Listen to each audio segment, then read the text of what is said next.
Movido de compaixão, estendeu a mão, tocou-o e disse: eu quero ser purificado. E logo a lepra o deixou, e ficou purificado. Advertindo severamente, despediu logo, dizendo-lhe: não digas nada a ninguém, mas vai mostrar-te ao sacerdote e oferece por tua purificação o que Moisés prescreveu para que ele sirva de prova. Ele, porém, assim que partiu, começou a proclamar ainda mais e a divulgar a notícia, de modo que Jesus já não podia entrar publicamente em uma cidade. Permanecia fora, em lugares desertos, e de toda parte vinham procurá-lo. Veja, um leproso foi até Jesus. São Mateus afirma que este encontro se deu depois do Sermão da Montanha. Esse evangelho que nós lemos é o de Marcos. Em Mateus, essa mesma passagem se dá depois do Sermão da Montanha. Vocês, quando lerem os evangelhos, meus irmãos, tenham cuidado não só de ver o texto, mas estejam atentos ao contexto. Porque os evangelistas, o que foi que eles fizeram? Eles pegaram a tradição oral, pegaram os textos, né, as primeiras, vamos chamar assim, apostilas que havia, pequenas apostilas. Por exemplo, uma pequena apostila com milagres de Jesus, uma pequena apostila com ditos breves de Jesus, uma pequena apostila com exorcismos de Jesus. Essas apostilas, estou chamando de apostila, foram nascendo de quê? Da pregação apostólica, da pregação dos primeiros ministros da palavra. Então, as várias comunidades cristãs tinham essas apostilas. O que é que os evangelistas fazem? Eles pegam esse material e arrumam no seu evangelho. Mas o modo de arrumar o material, o evangelista escolhe o que vai colocar e em que ordem, querendo dar uma lição, uma mensagem. Lhes dou um exemplo. Jesus diz: muitos dos que estão aqui não morrerão antes de ver o reino de Deus vindo com poder. Aí a gente fica, meu Deus, o que é que isso significa? Aí, se vocês se derem ao trabalho de ler um pouquinho mais adiante, na narrativa seguinte, o Evangelho diz: tantos dias depois, não me lembro agora se 6 dias depois, Jesus chamou 3 dos discípulos, foi ao monte e transfigurou-se. Vejam, e faz questão de dizer, 6 dias depois, que ele disse que alguns dos que estão aqui não morrerão antes de ver o reino. E o reino é Jesus glorificado. Jesus pega aqueles 3 e sobe com eles ao monte e mostra a sua glória. Então, é importante ler não só o texto, mas procurar o contexto. O que é que o evangelista, o que é que a palavra de Deus está querendo dizer? E às vezes é uma coisa que o evangelista, que o agiógrafo, o escritor sagrado nem pensou. Nem pensou, mas está lá. Porque lembre, a palavra não é de Marcos, não é de Lucas, não é de Paulo, é de Deus. De modo que aquele texto, inspirado pelo Espírito, inspirada pelo Espírito, a igreja pode descobrir coisas nele que quem escreveu jamais pensou. Jamais pensou. O texto não é do escritor. O texto é da igreja. É uma palavra que o Espírito de Cristo diz à igreja. É uma palavra viva. É por isso que no retiro, veja, nesse retiro, o que é que a gente está fazendo? Uma Alexio Divina. A gente está tomando a palavra de Deus, simplesmente isso, e escutando juntos. Só isso. Só isso. Deixando que a palavra fale. Que a palavra nos mostre a palavra, que é Jesus. Então, esse texto é muito interessante. São Mateus coloca esse texto após o Sermão da Montanha. Veja, no Sermão da Montanha, Mateus 5, 6 e 7, Jesus descortinou do fundo do seu coração sagrado o mistério do reino dos céus. Lembrem as bem-aventuranças. Não vos preocupeis com o dia de amanhã. Olhai os lírios dos campos, as aves dos céus. Vosso Pai cuida de vós. Vossos cabelos estão contados. Por que vos preocupardes? Vós valeis mais do que muitos pardais. Uma coisa linda. Uma coisa linda. Um Deus, Jesus apresenta um Deus que é um sonho. Um sonho. Jesus, no Sermão da Montanha, mostra que o reinado do Deus que ele chama de Pai é um reinado de vida, de santidade, de bênção, de graça. Muito bem. E agora Jesus desce da montanha. Estou me referindo ainda a São Mateus. Depois a gente vai para São Marcos. Jesus desce da montanha e vem ao encontro da miséria humana. Jesus não fica na montanha. Desce. Desce para a planície da nossa vida. Pois bem, e meus irmãos, que distância entre a beleza do reino, como foi apresentado no Sermão da Montanha, e as provas, sofrimentos e contradições da planície da vida. Aqui está a questão. Deus diz: eu sou amor, eu sou misericórdia, eu sou carinho, eu te amo, tu és precioso para mim. Deus diz: eu cuido de tudo. A Escritura diz: tudo está nas mãos de Deus. Que coisa linda. E quando a gente desce para a vida real, como tudo é tão emaranhado. Como tantas vezes a gente diz: mas onde está Deus? Mas por que permite? Mas por que o mundo é assim? Vejam, meus irmãos, onde está na planície esse Deus tão bonito da montanha? É um sonho irreal? É uma ilusão? É uma mentira? Seria esse Deus apenas uma quimera desmentida pela dura realidade? Seria esse Deus um grande ausente na vida de cada dia, na incerta e conflituosa existência dos filhos de Adão? Essa é a nossa luta a vida todinha. Perceber Deus. Vejam que é uma coisa que, no que eu estou falando para vocês nesses dias, vai retornar sempre. Porque vocês são generosos. Entraram nessa vida confiando em Nosso Senhor. Deixaram a casa de vocês, vieram para o seminário cheios de sonho. Disseram assim como Pedro: Senhor, eu darei a minha vida por ti. Disseram isso.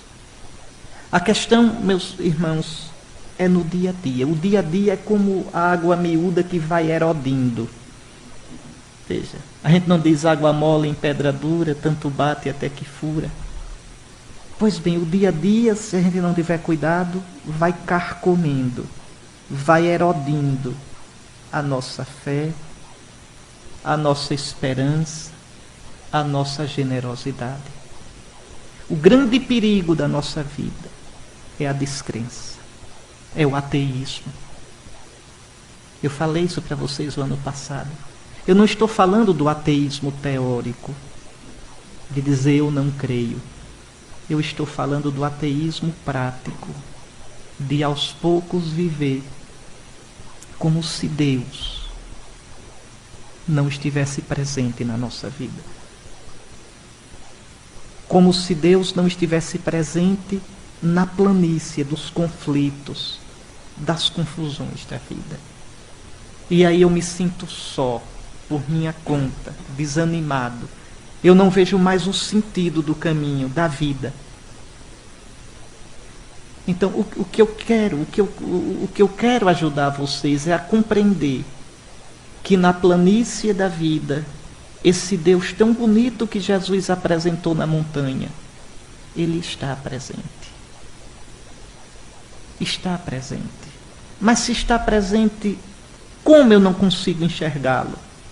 Como eu não consigo compreendê-lo? Porque ele não é um Deus de encomenda. Ele é o Santo de Israel. Ele é grande demais. Eu não posso compreendê-lo totalmente. A Deus eu só posso compreender de joelhos, no silêncio. É o que a igreja vai dizer essa quaresma todinha. Hoje, se ouvirdes a sua voz, não endureçais o vosso coração. Hoje ele vai falar. Hoje ele fala. Fala a você nos acontecimentos, fala na sala de aula, fala nos colegas, fala nas suas quedas, fala nas suas tentações, fala na sua virtude. Hoje ele vai falar. Ouve a voz do Senhor. Ouve a voz do Senhor. Se vocês se lembrarem no nosso ofício divino, no Salmo invitatório, Salmo 94, há duas coisas interessantes. Primeiro, a igreja todo dia nos faz dizer: hoje, se ouvirdes a sua voz, hoje. Veja, repare que coisa linda, logo cedo, a igreja nos previne. Hoje ele vai falar. Hoje ele vai falar a você. Se ouvirdes a sua voz, não endureçais o vosso coração. Mas se vocês olharem depois no ofício, antes de começar o salmo, sempre tem aquela frasezinha que se coloca, ou um versículo da Escritura, ou de algum padre da igreja. Pois bem, aí a frase que está lá é da carta aos Hebreus. Exortai-vos, ou animai-vos, uns aos outros, dia após dia, enquanto ainda se disser hoje. Ou seja, enquanto a gente estiver caminhando, enquanto a gente estiver nos hojes deste mundo, que cada um se anime. Coragem, é só por hoje. Só por hoje. Ainda hoje caminhe. Até meia-noite, não desista. Porque hoje o Senhor nos vai falar. Exortai-vos uns aos outros, dia após dia, enquanto ainda se disser hoje. Dizem as tradições dos monges do deserto que dois irmãos jovens resolveram ir para o deserto da Sétia, no Egito, no século IV, para viver a vida monástica. E quando chegaram lá, que viram a coisa apertada, porque os monges ficavam sozinhos, né? Tinham suas cavernas, cada um na sua caverna, eles só comiam às 3 horas da tarde, em geral era pão com água e sal, era a dieta deles, somente. E os mais fortes só comiam depois que o sol se punha, nem às 3 da tarde, depois que o sol se punha. Então, quando eles chegaram lá, que viram isso, disseram um para o outro: isso não é para a gente não, vamos embora. Aí o outro disse: vamos fazer assim, a gente fica até o fim do inverno, e no fim do inverno a gente vai embora. Pronto. Quando o inverno foi terminando, aí o outro disse: até o fim do verão. Vamos deixar passar a primavera, no fim do verão a gente vai embora. Até lá a gente aguenta. Pronto, quando o verão estava terminando, vamos ficar até o outono e depois a gente vai embora. E assim os dois morreram velhinhos no deserto. Um animando o outro. Veja, enquanto ainda se disser hoje. Santa Teresinha tem um poema muito bonito, Meu Canto de Hoje. Mon chant d'aujourd'hui. Então, dores, provações, eu te peço, Jesus, hoje somente. Se eu pensar no amanhã, ela diz, não é? Se eu pensar no amanhã, eu me sinto com medo, eu me sinto desanimada. Dores, provações, eu te peço, Jesus, por hoje somente, só por hoje. Mas que hoje eu saiba ver na planície da minha vida esse Deus tão bonito que Jesus mostrou na montanha. Pois bem, Jesus, o Messias, que mostrou o rosto bendito de Deus sobre a montanha, agora desce para a nossa miserável planície. É aí no baixo da vida de cada dia, do mundo sofrido e contraditório, da vida muitas vezes sem sentido, feita de perguntas, de angústias, de dores e alegrias, e tristezas, e esperanças, é aí que um leproso veio até o Senhor. Às vezes um engano nosso é pensar a nossa vida espiritual muito arrumadinha, muito certinha, e não é. A nossa vida espiritual é um combate. É um combate. Estejam prontos para combater. Na Terra Santa do tempo de Cristo, um leproso era um semi-morto, um morto-vivo, excluído do convívio social e da prática religiosa, pois era um impuro.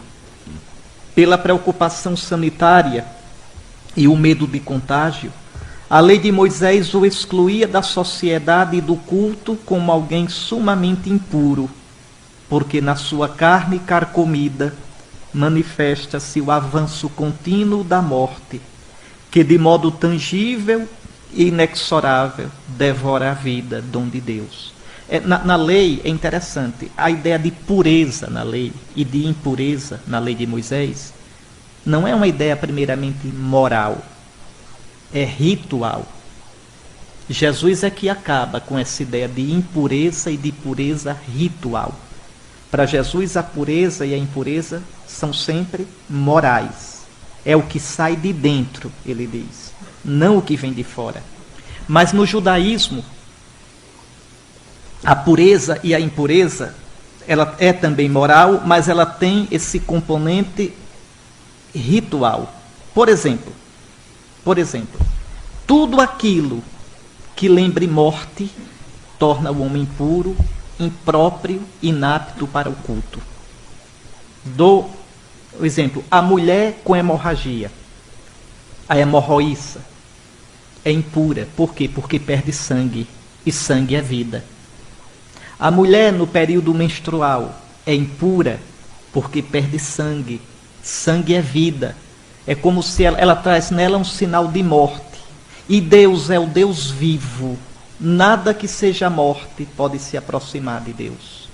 Deus é vida, é fonte de vida.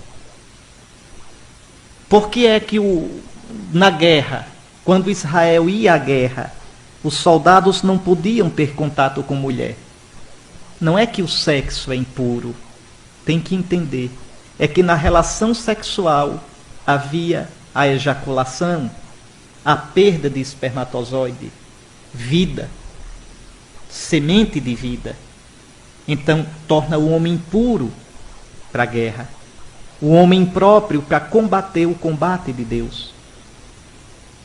A lepra torna o homem impuro porque traz nele, na carne dele, a morte. Então, é um sentido ritual, não é moral. Esse leproso, ele não pode conviver no meio da assembleia cultual, da Assembleia Santa de Israel. Ele é marcado pela morte. Só os vivos te louvam, Senhor. Então, as prescrições legais para o leproso eram tremendas, tremendas, porque ainda tinha o medo do contágio da lepra. Então a lei era, olha aqui, se alguém se aproximasse de um leproso inadvertidamente, deveria afastar-se gritando, impuro, impuro. A única lei que o leproso devia observar era a de afastar-se da convivência humana. Olha o que diz o Levítico. O leproso, portador desta enfermidade, trará suas vestes rasgadas, seus cabelos desgrenhados, cobrirá o bigode e clamará, impuro, impuro. Por que tinha que gritar? Para que ninguém se aproximasse dele.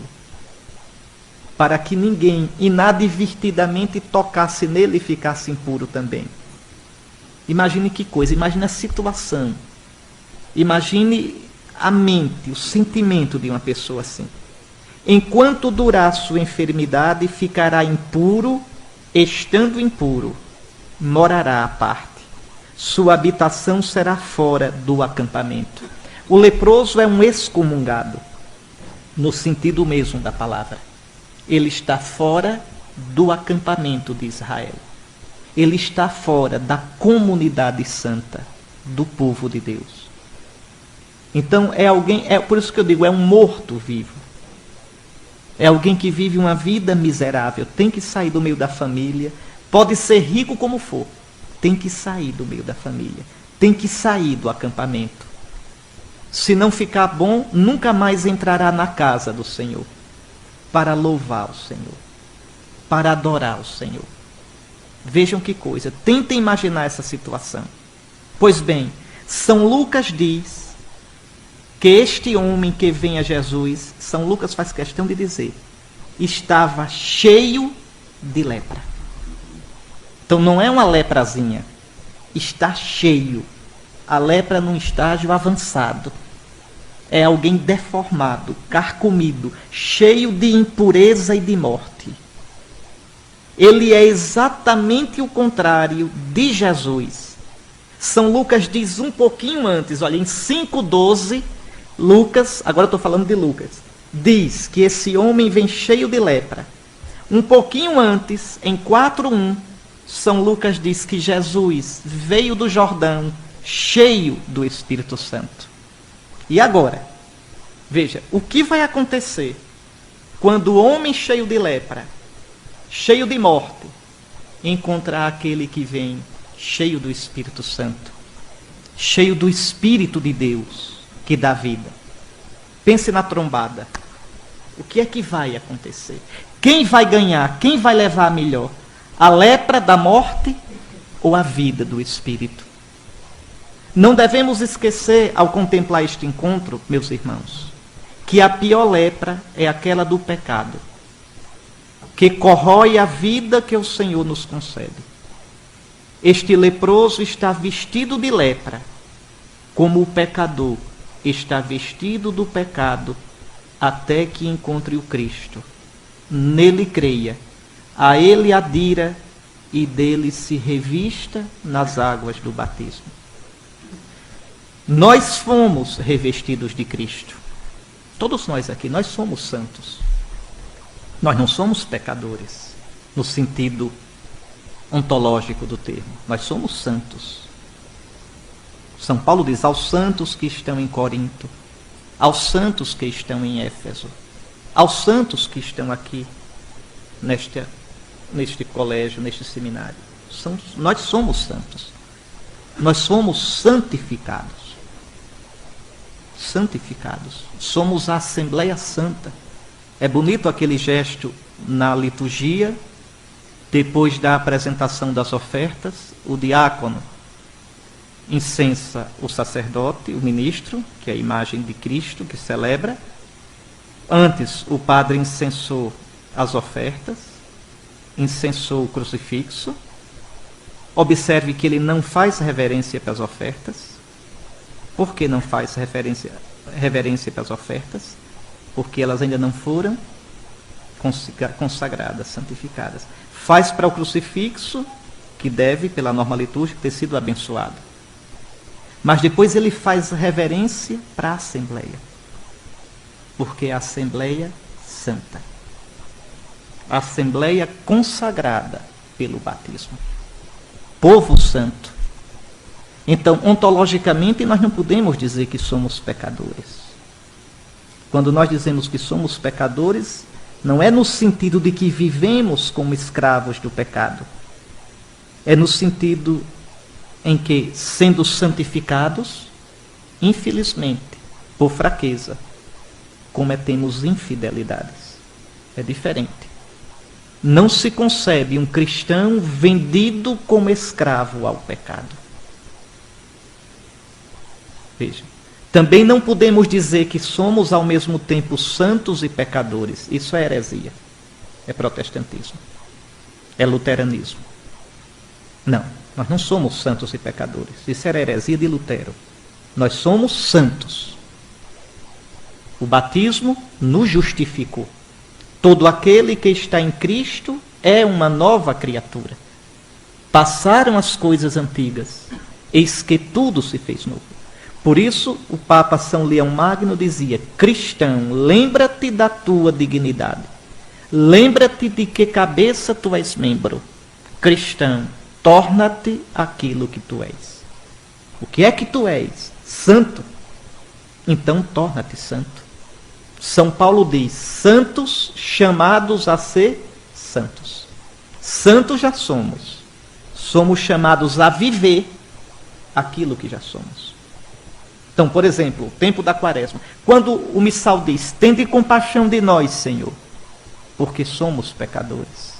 Pecadores não no sentido de que somos escravos vendidos ao pecado.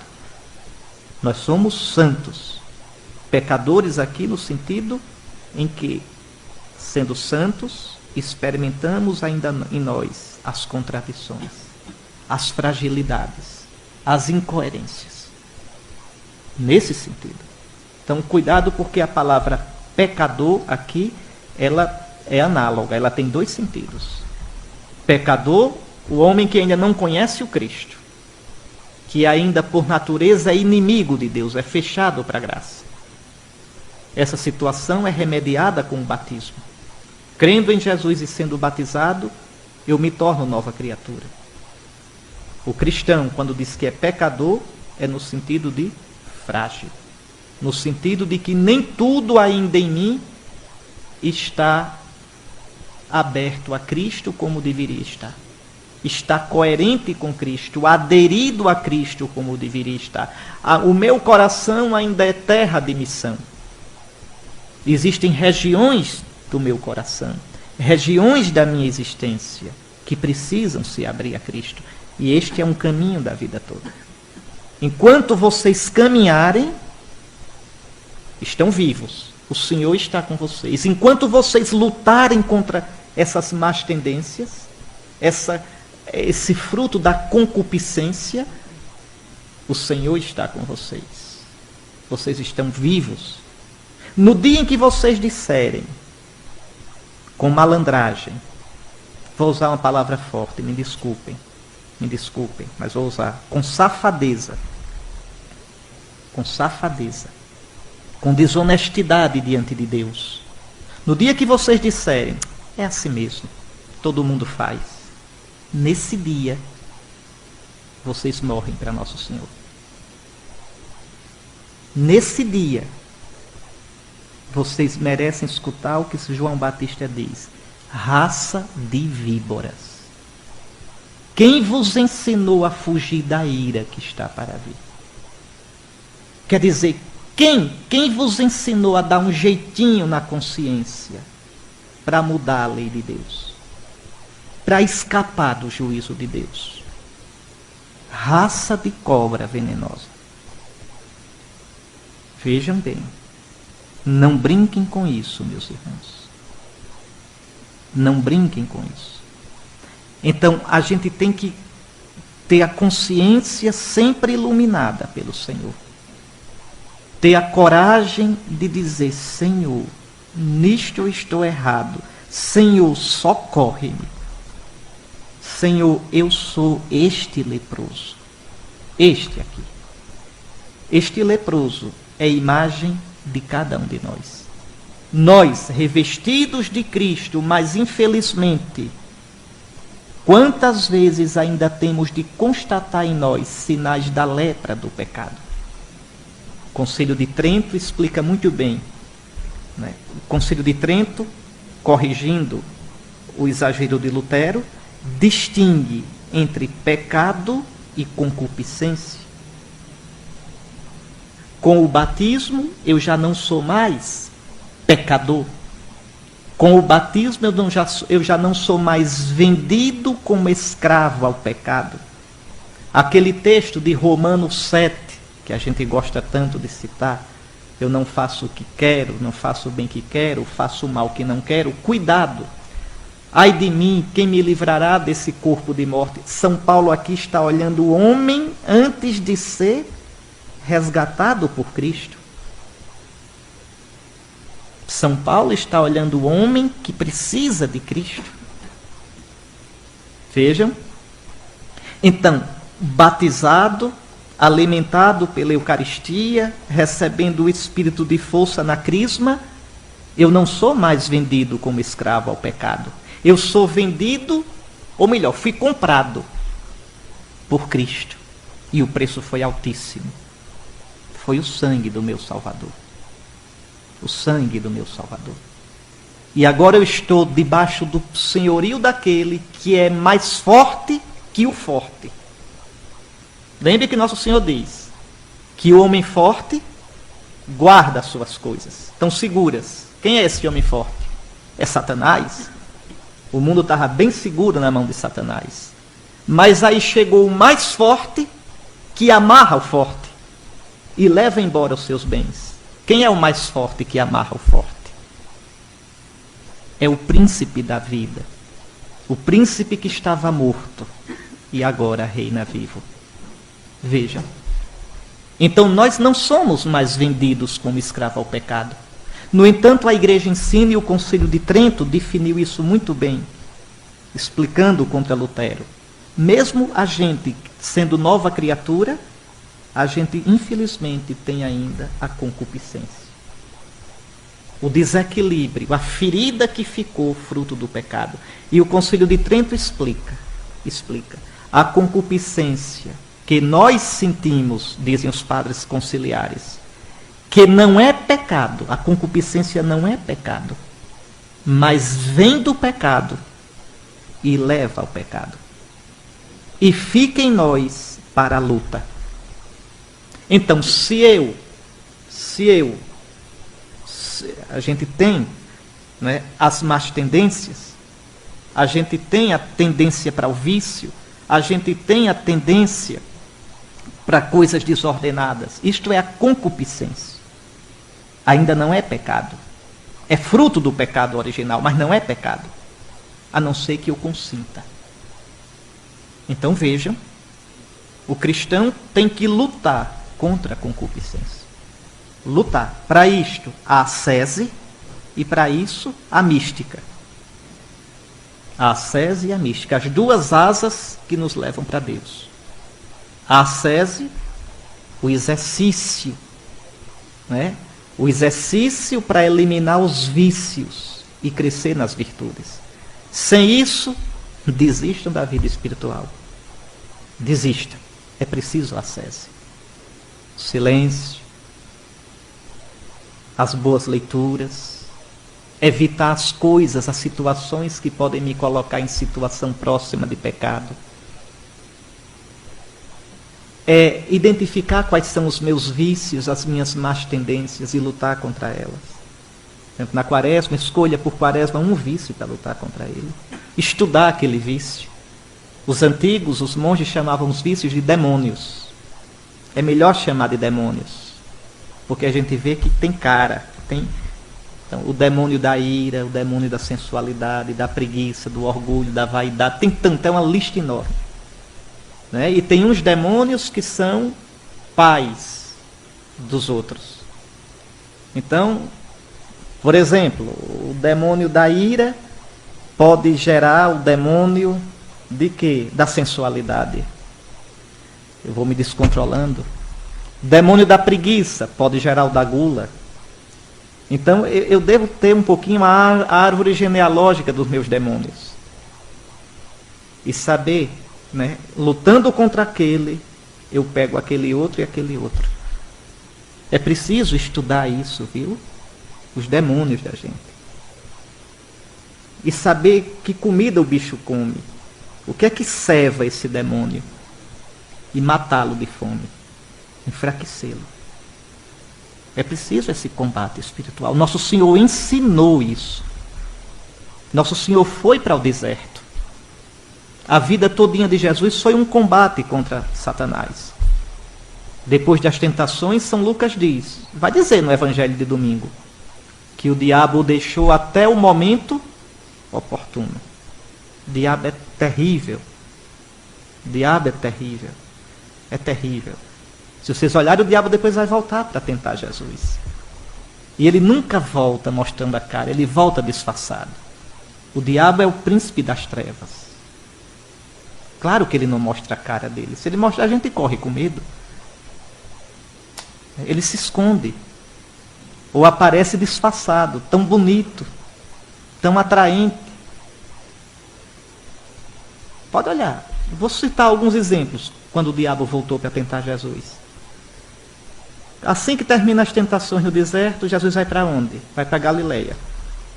Chega em Cafarnaum, aí cura a sogra de Pedro, cura o endemoniado na sinagoga, as multidões todinhas da cidade, diz que no fim da tarde todo mundo levou tudo quanto era doente, cego, aleijado, possesso, e ele curou a todos. Veja, sucesso de crítica e de público, sucesso de ibope. Não era isso que o Pai queria. No deserto o Pai tinha mostrado o caminho de Jesus, é o do servo sofredor. Pode olhar o Evangelho, pode olhar São Marcos. São Marcos diz, de manhã cedo, ele foi para um lugar deserto para rezar. Quando Jesus via o perigo, quando Jesus vinha a tentação, corria para rezar. Para buscar com a sua vontade humana a vontade do Pai. Veja, Jesus diz, não, a tentação é ficar em Cafarnaum, com um fã-clube, com um beatério. Veja, e aí diz o Evangelho, os discípulos o procuravam.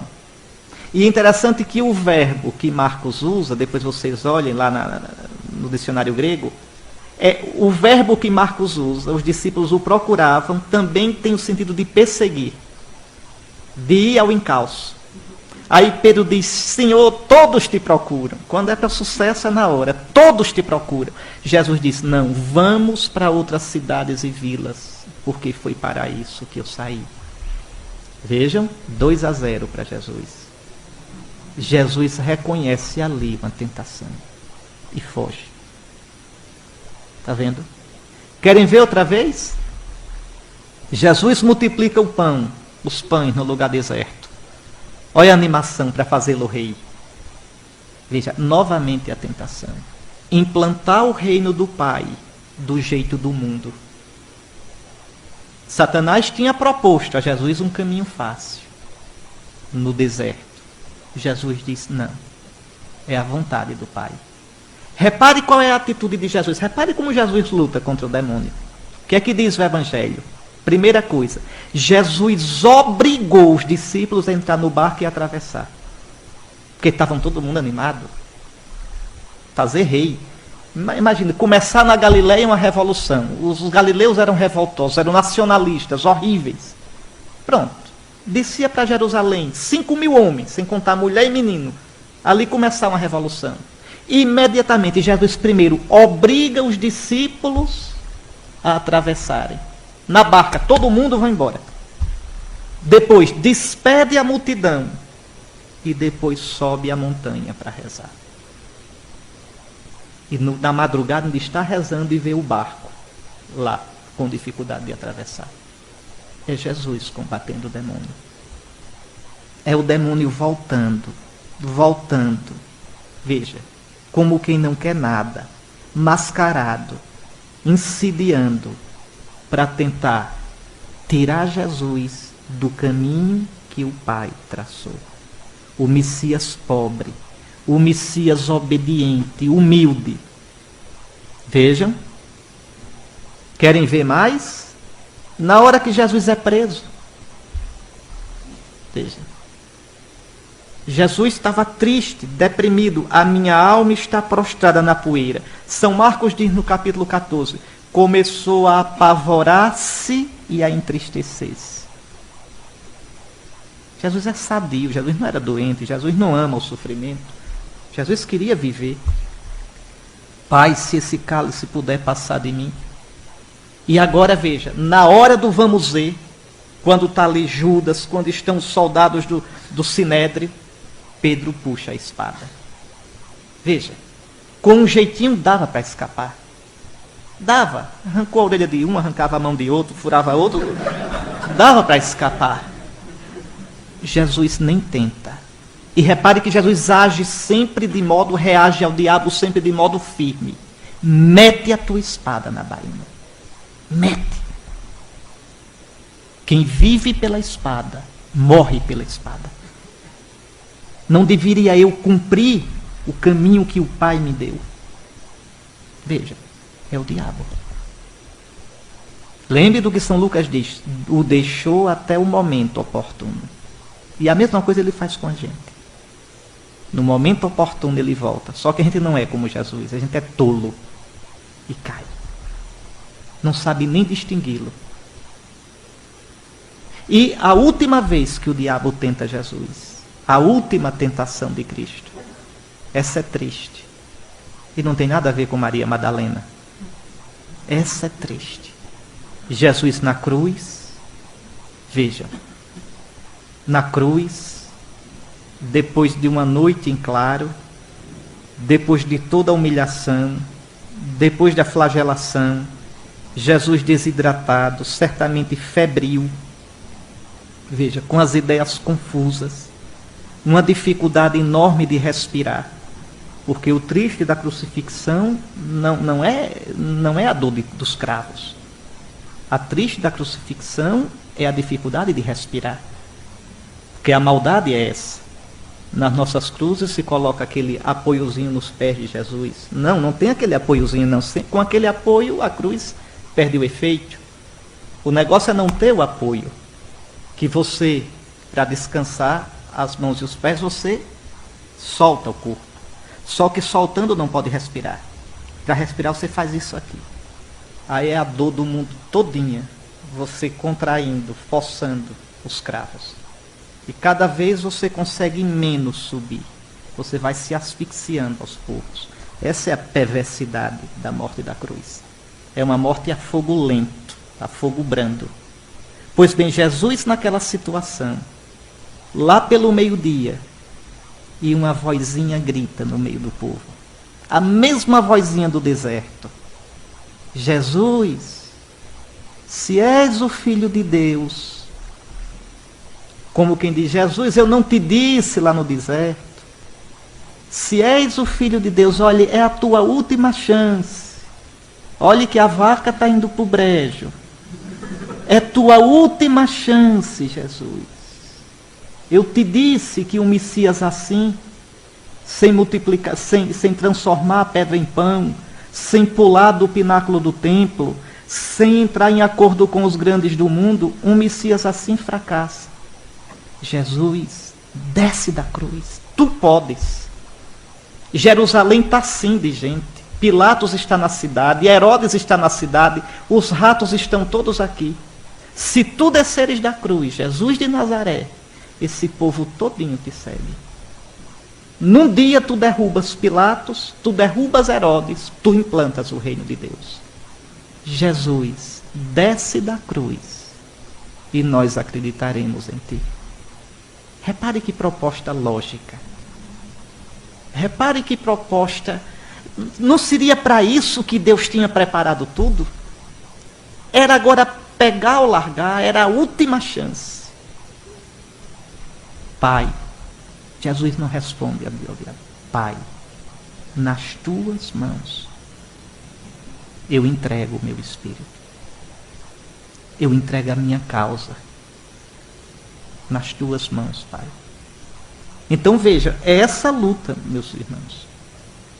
Essa luta é a nossa. E Nosso Senhor nos advertiu seriamente.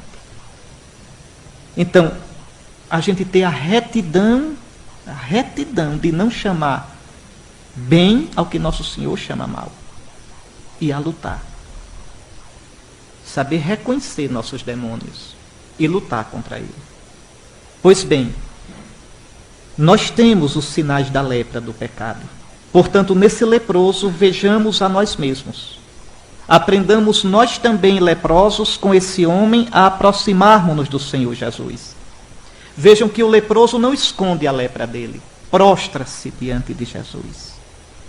Prostrado na vida pela miséria de sua situação, ele se prostra suplicante e humilde diante do Senhor. Não se desespera, não reclama, não coloca o Senhor à prova, não acusa, não se revolta. Prostra-se em atitude orante e suplicante, em atitude de quem confia e espera naquele que está diante de seus olhos.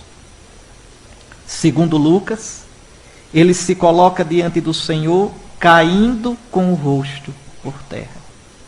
Uma coisa que a mim me impressiona muito na mentalidade da Escritura é como as pessoas, mesmo sofrendo, nunca dizem, Deus não existe. Nunca dizem isso. Senhor, socorre-me. Nunca dizem, tu não tinhas o direito de fazer isso comigo. Não, nunca. Deus é Deus. O homem não pode julgar Deus. É Deus quem julga o homem. É Deus quem nos julga. Eu não tenho direito de julgar Deus. Eu não sou Deus.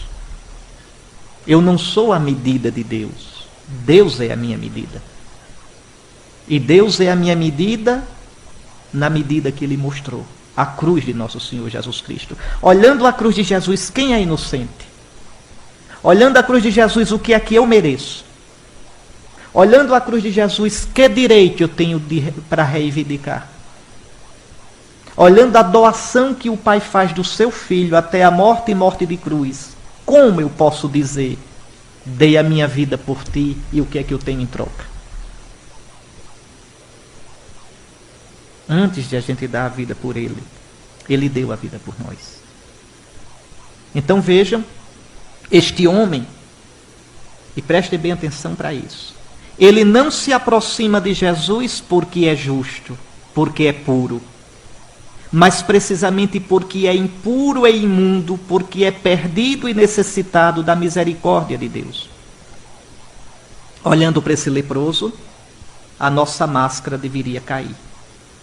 Porque a gente tem a tendência, todos nós temos a tendência farisaica de nos aproximar do Senhor, não para sermos justificados por Ele, mas para nos justificar a nós mesmos.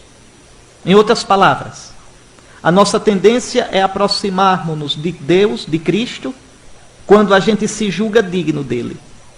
Quando eu estou em pecado, eu digo, eu vou saindo por aqui pelo cantinho, para ele não me ver. Não é? Depois, quando eu superar esse negócio aqui, eu volto assim para Nosso Senhor com a roupa limpa.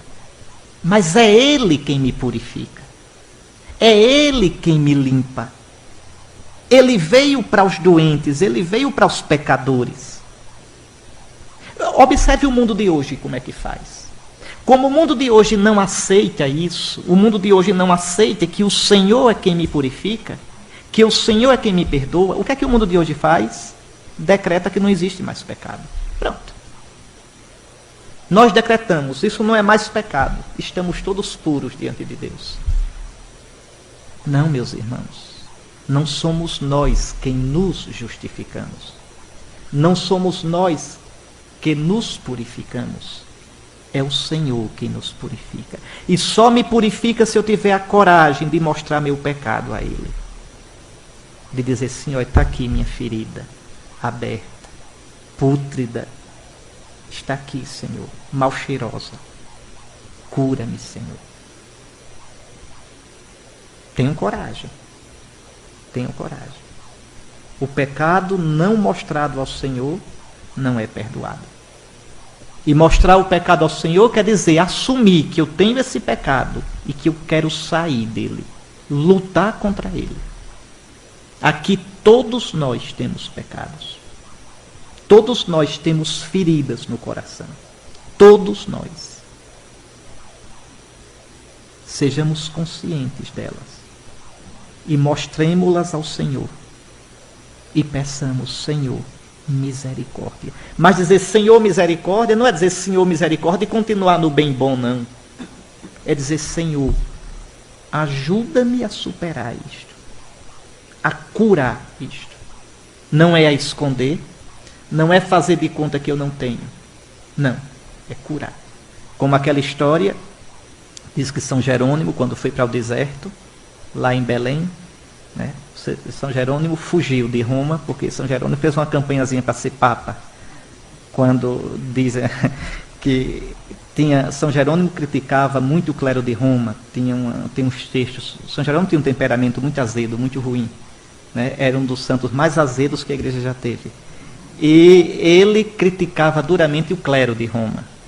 Dizia que os padres eram muito vaidosos e usavam umas pulseiras e umas coisas que... Era um negócio, só lendo lá. E tinha um diácono que ele criticava muito. O diácono chamava-se Vigilâncio. E ele chamava o diácono de Dormitâncio. Porque, bom, e criticava, e quando o Papa morreu, Jerônimo pensava que ele seria eleito bispo de Roma. E quem foi eleito foi o Dormitâncio. E ele então fugiu de Roma. Ele fugiu, ele ficou mal visto em Roma e foi para Belém. Foi para Belém, para a Terra Santa, viver como eremita. Pois bem, e dizem que certa vez Jesus apareceu a Jerônimo. Aí Jerônimo caiu de joelhos, né? E Jesus perguntou a ele: Jerônimo, o que tens tu para me dar? Aí Jerônimo, na hora, né? Senhor, eu te dou minha oração. E Jesus diz: obrigado, Jerônimo. Tens mais alguma coisa para me dar? Senhor, eu te dou o meu trabalho manual aqui fazendo esteira, cesto, para com o dinheiro dar aos pobres. Obrigado, Jerônimo. E o que mais tu tens para me dar? Senhor, eu te dou minhas vigílias. E sai, né? Vai dando, Jesus agradecendo e perguntando: e o que mais? E o que mais? E o que mais? E vai acabando o estoque de Jerônimo. No fim ele olha e diz: Senhor, eu já te dei tudo, não é? Eu não tenho mais nada. Jesus olha Jerônimo com a paciência. Aí diz: Jerônimo, dá-me os teus pecados. Dá-me os teus pecados, para que eu possa perdoá-los. Mas vejam, eu tenho que reconhecer esses pecados e dá-los ao Senhor,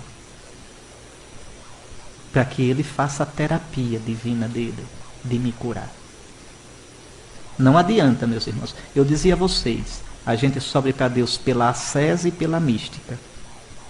Vocês são generosos. Muitos de vocês vêm de ambiente de oração. Alguns de vocês vêm de experiência da renovação carismática. Então rezam com generosidade, né? Tem a sensibilidade à flor da pele. Senhor, podes reinar. É lindo.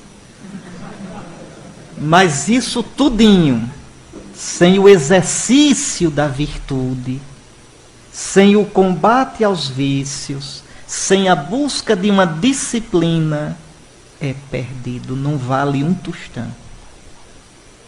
Não vale um tostão, meus irmãos. É somente máscara e capa para o vício, para a vida dupla. Não tem jeito. A mística e a ascese. A ascese, o exercício das virtudes, o combate aos vícios. Aí sim. Veja, a ascese é o esqueleto da vida espiritual, a mística é a alma. Sem o esqueleto, desaba tudo. Também sem a alma, tudo é morto. Então essas duas coisas têm de caminhar juntas. Pois bem, é preciso que a gente se aproxime do Senhor com o pecado da gente. Pequei. Ah, você pecou? Corra para Cristo. Corra para Cristo. Não é corra de Cristo. Corra para dizer que pecou. Corra para receber o perdão dele. Corra para escutá-lo dizer: eu te amo. Eu te perdoo. Eu te digo, fica purificado. Levanta-te do teu pecado. Pois bem, somente, veja que coisa, o nosso pecado é o único título válido para nos aproximarmos de Jesus. Por que é que eu corro para ti, Jesus? Porque eu preciso de ti. A quem iríamos, Senhor? Só tu tens palavras de vida eterna. Só tu podes dar sentido à minha vida. Só tu podes me curar de mim mesmo. Só tu. Somente nossa fraqueza, nossa impossibilidade de nos limparmos sozinhos é que justifica que corramos ao seu encontro e nos prostremos como esse leproso. Prostrado, o pobre homem reconhece o senhorio de Cristo, daquele que veio até nós para tomar nossas dores, sendo tratado como um leproso e fazendo-se maldição por nós. É impressionante a humildade e ao mesmo tempo a confiança desse leproso. Olha como ele diz: tu tens o poder, Senhor. Se queres, tu podes purificar-me. É impressionante. Ele não obriga Jesus. Se tu quiseres, Senhor. Repare nessa miséria que esse homem está. Senhor, tu podes. Se tu quiseres. Repare, ele não impõe, não reclama, não descrê. Somente suplica com toda a confiança do fundo da sua miséria. É interessante, lá no 2º livro dos reis, Naamã, general do rei da Síria, vem até o rei Jorão de Israel com uma carta. E o rei diz a Jorão: quando tu leres essa carta, sabe que estou te mandando Naamã, para que tu o cures. Porque era para mandar para Eliseu. Né? Quando o rei vê a carta, rasga as vestes. Diz: você quer fazer uma guerra contra mim? E olha o que o rei diz: acaso sou um Deus que possa dar a morte e a vida, para que esse me mande um homem para eu curá-lo de lepra? Pois bem, este leproso sem nome, prostrado diante de Jesus, sabe o nome de Jesus. Jesus. Yeshu. Deus salva. Deus salva. Jorão diz: acaso sou um Deus? Jesus é Deus. Jesus vai curar esse homem. Veja, Jesus é a salvação de Deus, é o braço do Deus Salvador. O que é impossível ao homem, não é impossível para ele. Nada é impossível para ti.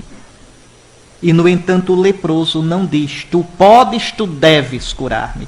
Tu podes, tu tens que curar-me. Não. Ele diz de modo pobre, de quem sabe que não tem direito algum ante Deus: se queres, tens o poder. E aqui algumas perguntas.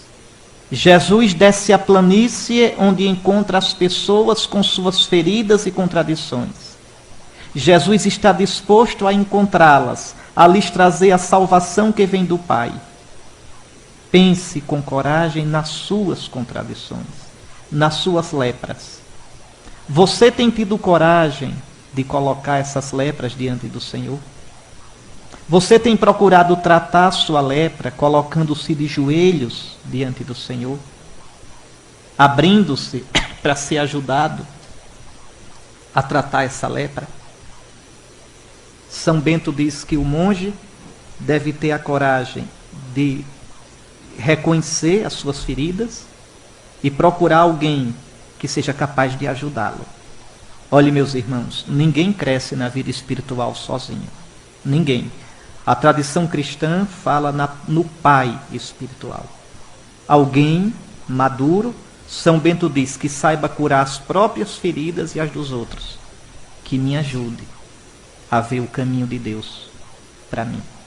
Que comigo me ajude a discernir o que o Senhor está dizendo, o que o Senhor está pedindo, o que o Senhor quer de mim. Uma outra coisa para vocês pensarem. O sacerdote, aqui eu coloquei sacerdócio, mas o sacerdote é o homem da cura. O sacerdote existe primeiramente para os pobres, os fracos, os solitários, os pecadores. Vocês não são padre para os bens, os que estão de bem com a vida. Vocês são padre para os que estão machucados, sofridos. Essa é a opção evangélica pelos pobres. Pobre, na Bíblia, é todo aquele que está numa situação de miséria. Todo aquele que está numa situação de sofrimento, de dor. O aidético é um pobre. Quem não tem um salário para fechar o mês é um pobre. Quem não tem uma casa para morar é um pobre. O jovem que não tem uma família, que vem de família desarrumada, que sofre, é um pobre. Aquele homossexual que luta para ser um santo, que sente a chaga na sua vida, é um pobre. Aquele aidético é um pobre. Aquele que está na UTI é um pobre. Aquele canceroso, pode ser um usineiro, é um pobre. Aquele preso é um pobre. Todo aquele que está numa situação limite na vida é um pobre. Até um preso culpado. Olha que Nosso Senhor não diz: eu estava preso inocente e me foste visitar. Não, eu estava preso. Veja, é um pobre. Então você é padre para estes. Eu não sei se eu falei aqui da outra vez. O ruim de falar duas vezes para uma mesma assembleia é que a gente não sabe depois se já falou antes ou não as coisas, não ficar repetindo. A gente tem na vida experiências que não esquece nunca. Eu era seminarista e meu curso de filosofia eu não fiz no seminário. Não havia filosofia no seminário nessa época. Eu fiz na Universidade Federal. E eu vinha da aula, era uma primeira sexta-feira, e eu vinha muito apressado para participar da missa. Que eu tenho muita devoção ao coração de Jesus, o coração sacerdotal de Jesus. Aí quando eu vinha chegando no seminário, lá perto, eu vi um rapaz que estava me esperando para conversar. Porque queria ser padre. E não dava certo, não. Aquilo lá não dava certo. Era meio perturbado. E quando eu vi, eu pensei, mas meu Deus, só vem doido na minha vida. Já pensei desanimado. E eu lhes digo, uma coisa que veio no meu coração, que aquilo foi uma palavra de Deus. Foi porque eu não consigo tirar da cabeça. Já faz tanto tempo, mais de 30 anos. Veio claro na minha cabeça. Se você quer ser padre, é para estes. Se você quer ser padre, é para assim, os desmantelados da cabeça, para os doidos, para os feridos, para os confusos. Veja, para aqueles que vêm buscar em você consolo, luz, sustento, apoio. Porque não vem buscar em você, vem buscar em Jesus, a quem você representa, de quem você é sacramento. Essa é a nossa opção. Essa foi a opção de Jesus.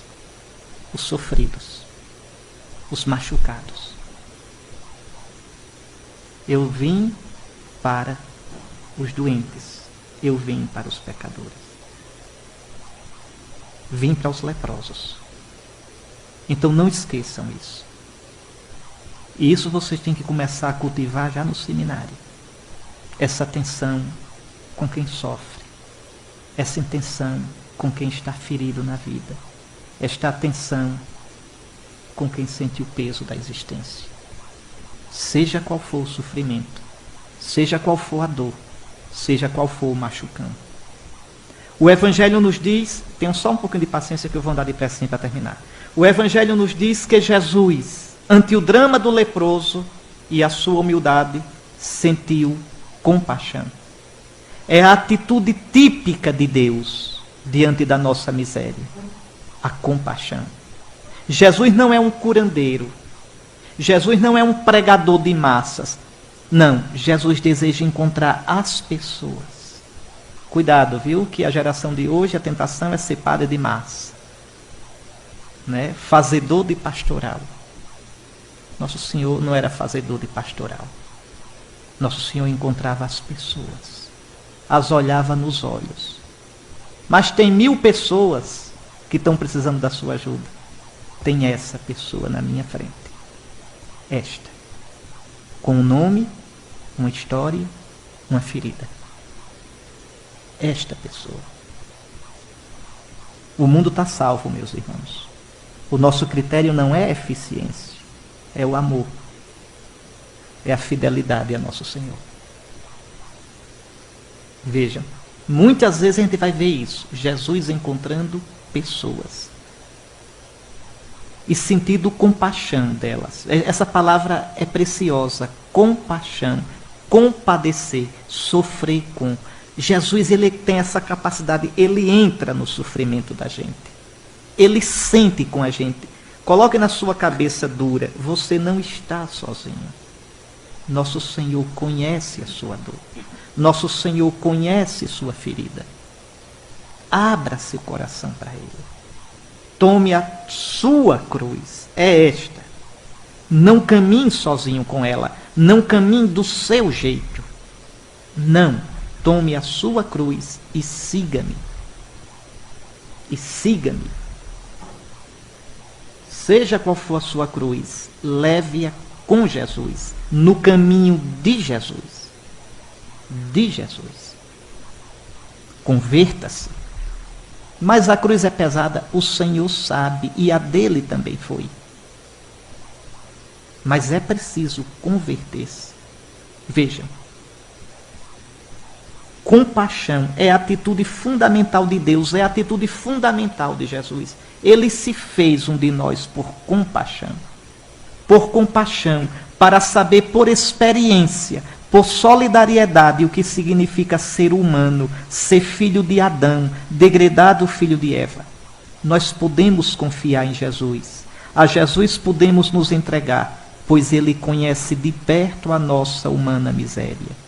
Ele não se envergonhou de nos chamar seus irmãos. Então a gente pode dizer como leproso: se queres, tens o poder de purificar-me. Jesus estende a mão e toca o leproso. Sua mão estendida é sinal do poder de Deus, que tantas vezes na história de Israel havia estendido a sua mão para salvar o seu povo. O leproso vai a Jesus com sua miséria, e Jesus vem ao leproso com a sua misericórdia, estendendo-lhe a mão. O leproso se prostra humilhando-se, e Jesus o toca, erguendo-o. O leproso suplica, e Jesus atende. Veja, mas é preciso que primeiro a miséria se mostre, e aí a misericórdia se revela. Se eu esconder meu pecado não é perdoado.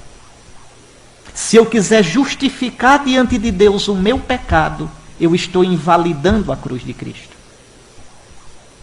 É Cristo quem justifica você, não é você que se justifica. Mas Cristo só justifica você se você confessar seu pecado. Primeiro para você, eu reconheço que é pecado, Senhor. E eu te confesso o meu pecado, te peço perdão e a força para lutar contra ele até vencê-lo. Em Jesus o homem é realmente tocado pelo Deus Salvador. E sendo tocado, revive, é elevado, adquire nova vida. É impressionante aqui. Veja, Jesus aqui ele desobedece à lei. Jesus transgride o limite imposto pela lei. Jesus não podia tocar o leproso. E ele toca.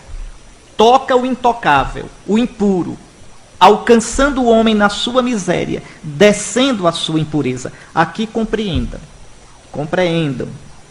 Se existir um pecado que Jesus não possa tocar, Jesus não serve para nada. Não tem miséria humana, não tem ferida humana, não tem queda humana, não tem baixeza humana que o Senhor não possa atingir. Por isso ele desceu aos infernos. São Paulo diz, aquele que desceu ao mais baixo é também o que subiu acima de todos os céus. Não tenham medo de Jesus. Abram o coração para Jesus. E se convertam a Jesus. Por que é que Jesus ultrapassa a lei? Por que é que Jesus transgride a lei? Ele não transgride, não. Jesus cumpre a lei. O que é que a lei anunciava? A misericórdia de Deus. A plenitude de Deus, do amor de Deus. Tocando o leproso, Jesus agora manifesta plenamente aquilo que a lei anunciava. Porque é interessante, veja, tocando o leproso, o Senhor fica impuro diante da lei. Fica impuro. Se um puro tocasse o impuro, o puro ficava impuro. E assim Jesus se faz solidário conosco, identificando-se com a nossa lepra de pecado, ele que não tem pecado. É assim que Jesus, que já tinha se identificado com os pecadores ao ser batizado por João, entrando na fila dos pecadores, agora toca o leproso, cumprindo assim a justiça anunciada pela lei. A lei não pode dar o perdão, mas anunciava o perdão. A lei não pode renovar o homem, mas anunciava a renovação. Jesus cumpre o que a lei prometeu. Ele é o cumprimento da lei. Não joga a lei fora, realiza a lei. Ele cumpre a justiça anunciada pela lei. Vejam, nós que não podemos tocar Deus do alto da nossa justiça, das nossas próprias autojustificações e autojustificativas, nós somos tocados por Ele no abismo do nosso mal, da nossa miséria, das nossas lepras. Talvez alguém aqui diga, mas Dom Henrique, eu não sou tão miserável assim não. Se conhecesse direitinho, não pensaria essa besteira. Quanto mais a gente se conhece, mais a gente vê que é quebrado. Quanto mais a gente desce no nível do nosso ser, mais a gente vê o quanto o pecado nos desarrumou. E mais a gente experimenta que sozinho a gente não pode. A gente não pode. A gente precisa da misericórdia de Deus. Por isso nosso Senhor desceu. Por isso veio a este vale de morte. Veio nos visitar. Veio conviver conosco. Veja, para nos elevar. Ele assumiu o nosso pecado. Como é que termina o Evangelho? É interessante. Jesus diz que o leproso não diga para ninguém. Aí o leproso conta, entra na cidade. Veja, o leproso não podia entrar na cidade. Entra na cidade e conta. Como é que termina o Evangelho? Jesus não podia mais entrar na cidade. São Marcos aqui quer dizer o quê? Jesus toma o lugar do leproso. Para o leproso poder entrar na cidade, para o leproso voltar ao seio do povo de Deus, Jesus foi crucificado fora da cidade. Está lá em Hebreus 13:12. Ele foi crucificado fora, expulso da cidade, fora da muralha da cidade. E o autor da carta aos Hebreus diz, saiamos também com ele, carregando a sua humilhação. Vejam, ele tomou sobre si as nossas dores. A gente é muito precioso para Nosso Senhor, viu? A gente custou muito a Nosso Senhor. Muito. Bom, ainda uma coisa interessante. Vejam, no Antigo Testamento, o puro é contagiado pelo impuro. Aqui é o contrário. Jesus toca o leproso. E ao invés da impureza dele passar para Jesus, a pureza de Jesus contagia o leproso. Chegou o reino de Deus. A vida é mais forte que a morte. Está aí. O cheio de lepra e o cheio do Espírito. E o cheio do Espírito debela a lepra, debela a morte. Está aí, meus irmãos. Então, com isso, Jesus mostra qual é o objetivo da lei. Era isso. Só que, repito, a lei não consegue dar o perdão. Por isso, Jesus manda que ele se mostre ao sacerdote. Vá se mostrar, para o sacerdote ver que tu foste purificado. O sacerdote aqui representa a lei. O sacerdote judeu. A lei não purifica, só pode atestar a purificação. Quem purifica é Jesus. Muito bem.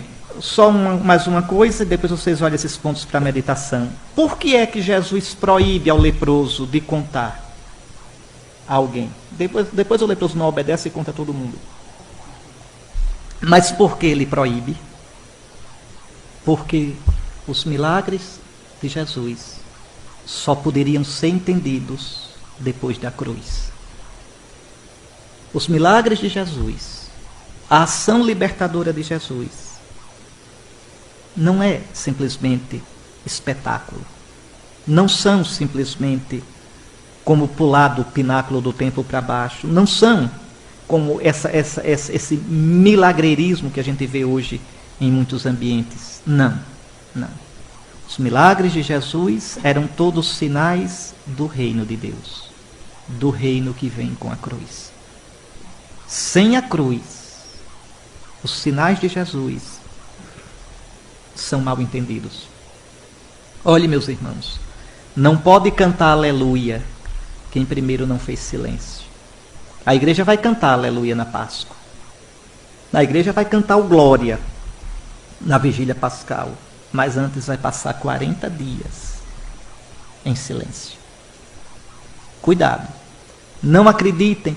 Eu me converti. Chega, padre, eu participei de um encontro, sou uma nova criatura, estou renovado.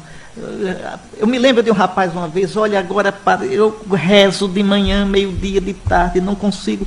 Eu digo, meu Deus do céu, está muito melhor do que eu. Mas, vamos ver quanto tempo vai durar isso. Quanto tempo? Porque não é assim, meus irmãos. Não é assim. Não é? É o dia a dia. É uma luta. Eu tenho que passar pela cruz. A cruz da luta de cada dia. A cruz da paciência. A cruz da perseverança. A cruz do combate contra o pecado. Muitos de vocês já tiveram tantas experiências negativas no mundo. Até de pecado mesmo. Aí encontraram Cristo. Cristo tocou-lhes o coração. Ah, Senhor, eu te dou a minha vida. Você, Padre, ótimo, ótimo. Mas podem saber de uma coisa. Cada coisa que vocês viveram está marcada no coração de vocês. Cada situação de pecado já foi perdoado. Nosso Senhor perdoou. Se vocês confessaram, Nosso Senhor perdoou. Mas a marca fica. O perdão é dado. Mas aquele pecado faz parte do seu caminho. E ele vai cobrar a fatura. Vai cobrar. Aquilo que era um vício seu, cedo ou tarde, ele diz, ó, eu aqui, quero o meu lugar. E você vai ter que lutar. Ou luta, ou como diz São Pedro, o cão voltou ao vômito. E Jesus diz, e a situação dele fica pior do que no começo. Né? Não diz isso? Né? Expulsou um demônio, ele procurou mais 7 e voltou e tomou conta da casa. Então vigie. Vigie. A vida cristã não é festiva, no sentido de muito barulho. Não. É de combate, de luta. A alegria pascal, ela nasce da cruz. O aleluia da Páscoa nasce do silêncio da Quaresma. Não pode se alegrar com o ressuscitado quem não ficou com o crucificado. Com Maria, com o discípulo amado. Então, meus caros irmãos, olhemos as nossas lepras, mostremos-las a Jesus e lutemos na luta do dia a dia.